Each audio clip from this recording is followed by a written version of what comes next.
বন্ধুরা, অনেকদিন পর বাজারে গিয়েছিলাম ভাইকে সাথে করে। গিয়েই কিন্তু আমি ২ কিলো গরুর মাংস নিয়ে এসেছি। এই মাংসগুলো ৳৫৫০ কিলো নিয়েছে আমার থেকে।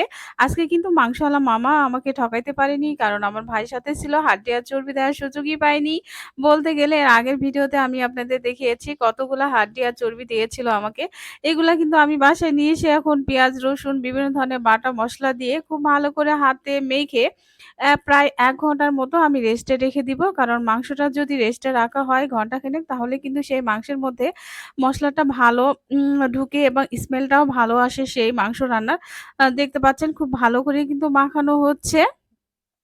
এই মাংস যখন বাড়িতে রান্না করা হয়, মা বেসিক্যালি মাটির চুলায় মাংস রান্না করতে অনেক বেশি পছন্দ করে। আর মায়ের হাতের মাংস রান্না আসলে তুলনাই হয় না। কিন্তু আমরা যারা শহরে থাকি তারা গ্যাসের চুলায় অভ্যস্ত। আমরা গ্যাসের চুলার উপরেই ডিপেন্ডেন্ট বলতে গেলে। ফাইনালি কিন্তু আমি মাংস রান্না করা শুরু করে দিয়েছি।